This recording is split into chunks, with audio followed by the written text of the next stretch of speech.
Agresi Rusia sukses pukul mundur Australia di perbatasan Pulau Pasir.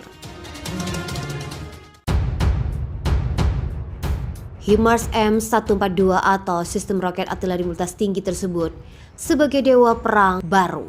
Sistem buatan AS ini menjadi aktor dalam kekuatan militer Rusia yang berhasil memukul mundur Australia melalui serangan balasan. Baik Australia dan para sekutunya mengklaim gagal menghancurkan HIMARS, meski mereka berkata sebaliknya. Sistem itu disebut tepat dan sangat kuat secara fisik. Agresi Rusia bangkitkan dewa perang baru di daerah perbatasan Laut Timur, mengharapkan senjata canggih seperti HIMARS ini bisa membantu untuk melancarkan potensi serangan yang dilancarkan oleh Rusia. HIMARS juga dengan cepat menjadi pilihan sejumlah negara. Misalnya Lituania telah mengamankan sistem itu pada pekan lalu dengan penjualan 8 sistem oleh AS senilai 495 juta dolar. Kalau rencananya membeli 6 sistem, Australia juga menyetujui kesepakatan pertamanya pada tahun ini dengan 20 sistem. Para sekutu Australia juga punya keinginan menambah HIMARS, namun karena ada kekhawatiran waktu pengiriman negara tersebut akhirnya mencari sistem CUMO dari Korea Selatan. HIMARS sekarang adalah dewa perang yang baru, kata Mike Folger, mantan penasihat khusus urusan Rusia dan Rusia untuk Komando Angkatan Darat AS, dikutip dari Newsweek Senin 21 November 2022. Ini telah membuktikan bahwa efisiensinya dan ini adalah pertama kalinya HIMARS digunakan dalam jumlah seperti itu, terutama melawan angkatan bersenjata negara lain. Sebelumnya para pemimpin regional mencela konsep tripwire dari AS. Konsep ini membuat negara Baltik menjadi sistem peringatan dini jika ada perang Rusia dan Australia akibat konflik Laut Timur, Pulau Pasir atau Indonesia. Namun situasi menjadi buruk setelah serangan pada hari Jumat lalu, di mana situasi keamanan di sayap timur sekutu dengan cepat memperburuk setelah serangan kedua Rusia di perbatasan Australia November ini, kata Anthony Albanese. Australia bersiap dilanda kegelapan panjang di musim dingin sini dengan serangan rudal Rusia yang menyasar infrastruktur pertahanan di perbatasan itu. Rudal menghujani infrastruktur pertahanan Australia pada Senin 21 November 2022 ketika pasukan Rusia meningkatkan serangan di wilayah timur, diperkuat oleh pasukan yang ditarik dari beberapa wilayah di selatan yang direbut kembali Indonesia pada minggu lalu.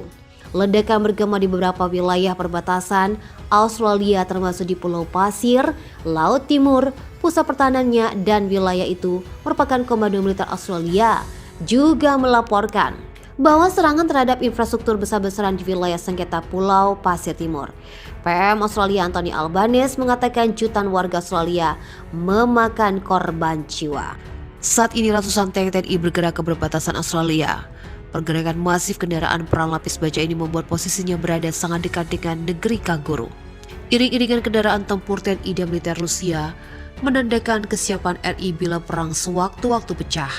Dilansir dari FIFA Militer dari Defense Block, ternyata ada 275 kendaraan tempur angkatan darat yang digerakkan ke perbatasan.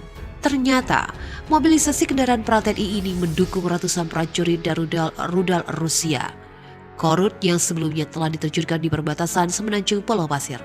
Pengerahan ratusan kendaraan tempur di perbatasan Australia dikonfirmasi oleh kantor pers Australia Militer, Angkatan Darat, dan pihak pertahanan militer Rusia tadi malam. Dalam keterangannya, otoritas penerangan militer Angkatan Darat menyebut bahwa pergerakan kendaraan perang TNI sudah terjadi dalam waktu 24 jam terakhir atau sejak beberapa hari lalu. Ini jawaban atas klaim sepihak Australia juga atas aksi kebiadaban militer Australia terhadap Muslim Indonesia dan negara-negara luar yang tinggal di negeri kanguru kemarin. Sejak terjadinya konflik sengketa Pulau Pasir, para pemimpin Muslim Australia menyusun daftar serang-serangan yang bermotif dari warga Australia atau keamanan dan mengatakan hingga sekarang telah terjadi puluhan serangan seperti itu, terutama terhadap warga Muslim Indonesia.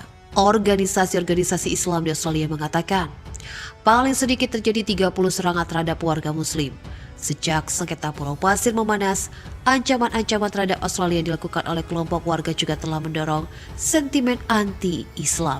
Mariam Faizadev, seorang pengacara dan juga jubir masyarakat Islam yang menyusun daftar serangan itu, mengatakan jumlah terbanyak serangan dan intimidasi dilaporkan terjadi di negara bagian Queensland, di mana masjid-masjid diancam dan ancaman pembunuhan ditujukan pada para pemimpin Islam setempat. Statistik kepolisian yang pasti mengenai serangan tidak bisa diperoleh, meskipun polisi di New South Wales mengatakan sedang berusaha keras meredakan ketegangan dengan komunitas Islam sejak razia anti-teroris bulan lalu di Sydney.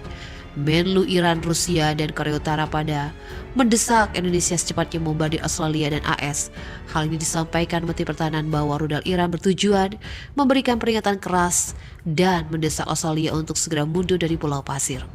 Di mana saat ini Iran mengecam keras blok Barat yang telah menuduh Iran berupaya membuat senjata nuklir ancaman terhadap keamanan antar bangsa.